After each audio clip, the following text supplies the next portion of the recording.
자, 보셔야 되겠고, 문제 2번입니다. 건축공사 설계 안전성 검토의 수립 대상입니다. 설계 안전성 검토, 이거 뭡니까, 선생님? 안전성 검토. 디자인 포 세이프티 이야기하는 거죠. 디자인 포 세이프티 이야기하는 거고요. 지금의 화두가 뭐냐면 두 개가 안정성 검토하고 안정성에 대한 검토하고요. 안정성 평가라는 거. 안정성이 아니고 안전성 평가예요. 전성 평가고 안전성 평가하고 재료에 있어서는 철거나 재료에 있어서는 위해성 평가예요. 전부 다. 위해성 평가 들어가는 거예요. 이게 가장 큰 화두예요. 이 설계에 대해서. 이 문제가 나온 거는 건축공사 설계 안전성 검토 수입 대상이라고 나온 거는 뭐냐면 이게 법에 어디에 들어가 있어요, 선생님? 이게 건설기술진흥법에 들어가 있어요. 건설기술 건진법에 들어가 있는데 건진법이 이 부분이 자꾸 개정이 돼요. 이 부분이 자꾸 개정이 돼요.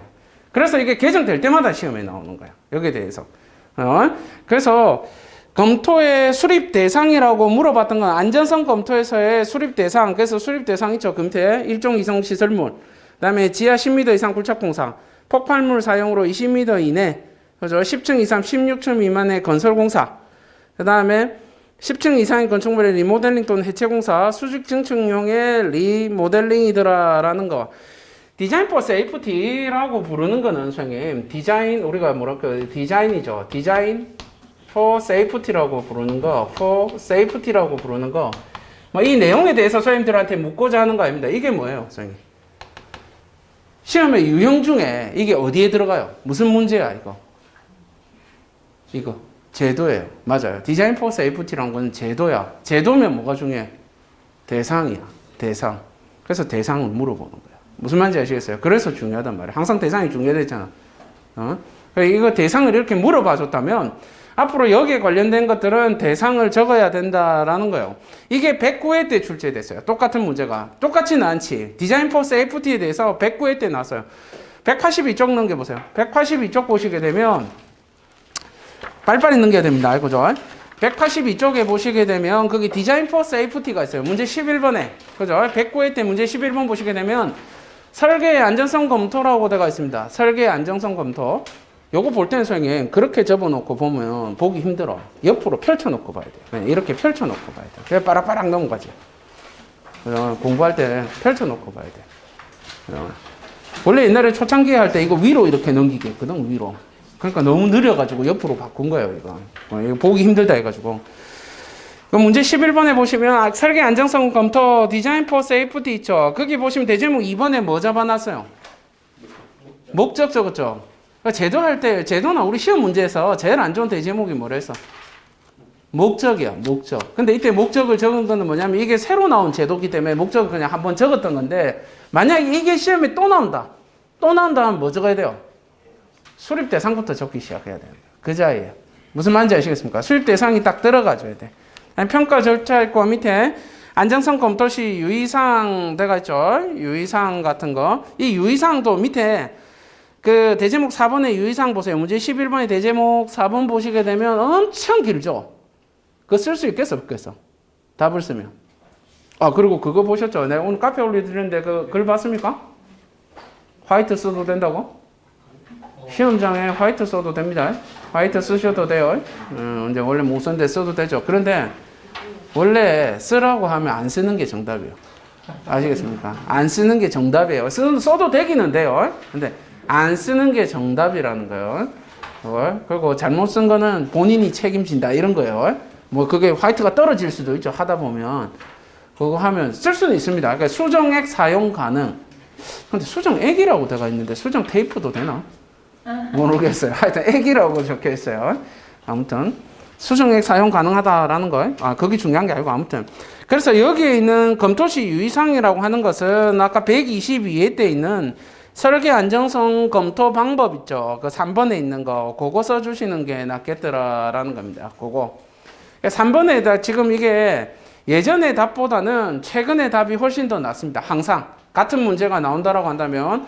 그러니까 그거 공부하실 때도 만약에 이제 109회 때 그거 공부하게 되면 뭐 하게 돼야 돼요? 요걸 보라는 거예요. 앞쪽을 보라는 거예요. 공부 같은 내용이니까. 그걸 보라. 밑에 절차도 간단하게 되어 있죠. 그게 훨씬 더 낫더라라는 겁니다. 이거 알고 계셔야 되겠고. 자, 문제 3번입니다. 사물 인터넷이죠. 그죠? 사물 인터넷 같은 경우에 설계 안정성 검토 소형 시험에 나올 수 있을까 없을까? 일단 지금은 없어요. 왜? 개정이 안 되고 있거든. 이게 마지막 개정이었거든. 안 되고 있거든요. 그러니까 다음 시험에 나올 확률은 떨어진다. 근데 이게 법이 또 나중에 이제 12월 달 되면 그거 이야기할 거예요. 개정되는 것들. 그때 나중에 보도록 하고. 자, 그 다음에 3번입니다. 사물 인터넷 대가 있죠. IoT, 인터넷 오브 싱 대가 있죠. 일단 기본적으로 4차 산업혁명의 모든 요소들은 시험에 나온다라고 보셔야 돼요. 기본적으로 나온다라고 봐야 된다라는 거.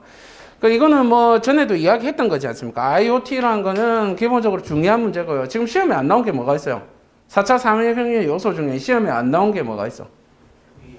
크게 두 개가 있어요. 그게 뭐냐면 첫 번째는 빅데이터에 대해서 시험에 안 나오고 있어요. 빅데이터에 대한 거 한 번도 안 나오고 굉장히 중요한 요소인데 빅데이터에 대해서 안 나오고 있고요. 두 번째는 뭡니까? AI입니다. AI, 인공지능이에요. 인공지능에 대한 것들이 안 나오고 있죠. 그죠? 인공지능에 대한 게 안 나오고 있다. 그래서 걔가 나오기보다는 뭐가 나와줘야 됩니까? 그래도 뭐가 나와야 됩니까?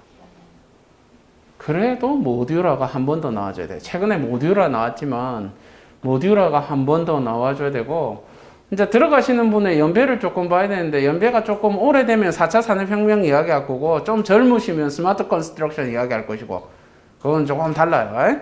아무튼 그거 생각을 해야 되겠고 자, 요 관련된 거 이거를 공부를 할 때는 뭘로 공부를 하냐면 이게 112회 때 출제가 됐어요. 112회 때 나온 거 151페이지를 보세요. 151페이지를 보시게 되면 151페이지를 봅니다. 151페이지 보시면 거기에 최근 국토교통부에서 국토교통 4차 산업혁명 대응 전략을 제시한 등 이렇게 돼가 있죠. 그 문제 3번 보세요.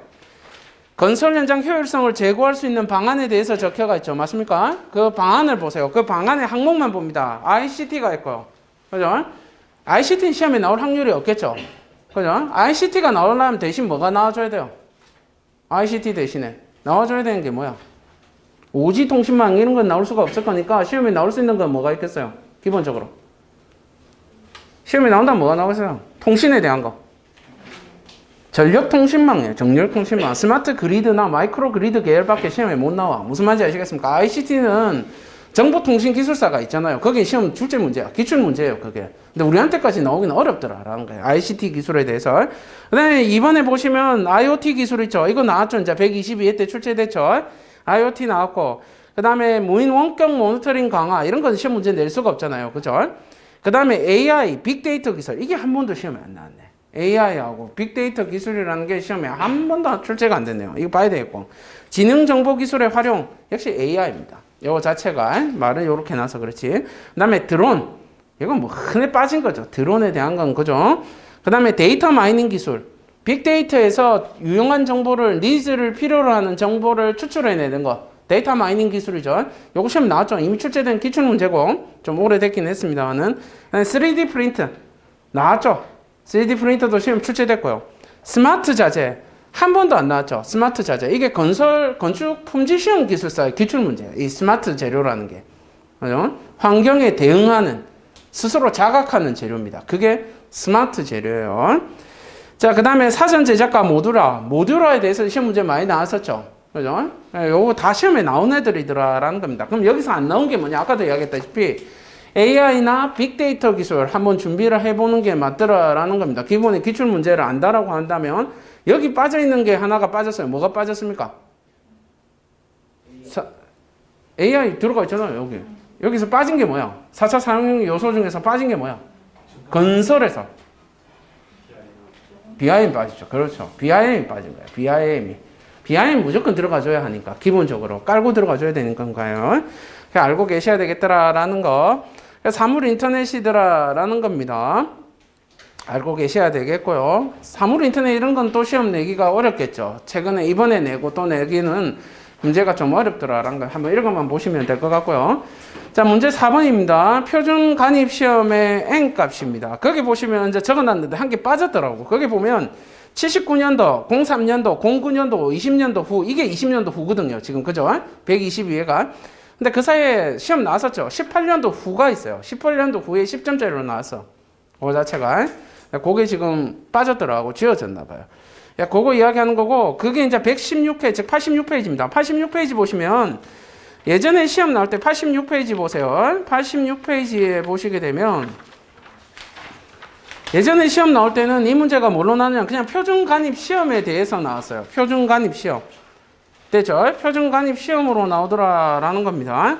뭐, 이게 나오든 저게 나오든 선생님들의 답은 전부 다 똑같아요. 결국은 뭐가 필요하냐면, 어차피 표준간입 시험이니까 표준간입 시험으로 정리를 했을 거 아닙니까? 선생님들이 지금 정리가 안 돼 있으면 그게 더 문제고, 정리를 했다라고 하면 뭐가 돼가 있어요? 대지목 4번에 뭐가 적혀 있어야 돼?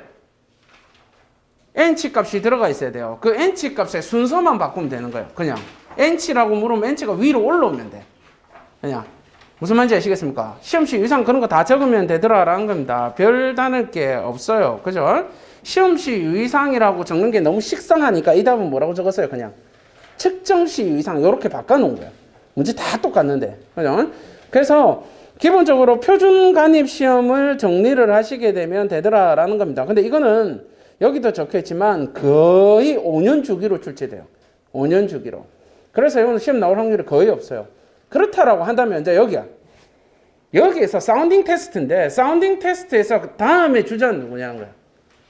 표준간입 시험이 만약에 5년 뒤에까지 시험이 여기에 대해서 안 나온다면 또 표준간입 시험 공부해야 돼. 4년 차부터 또 공부하기 시작해야 돼. 왜? 여기 제일 중요하니까. 근데 그게 안 나온다면 지금 시험에 나온 건 뭐가 나올까라는 거예요. 만약에 나온다면 PMT예요. PMT. CPT도 잘 안 쓰기 때문에 PMT가 나올 확률이 높습니다. 그래서 PMT에 대한 거 이제 근래에 출제됐으니까요. 근래라고 하긴 조금 그렇고 그래도 그죠. 하여튼 그것도 그래도 근래입니다. 사운딩 같은 건 잘 안 나오니까 PMT에 대한 거 같이 좀 봐놓으셔야 되겠더라라는 겁니다.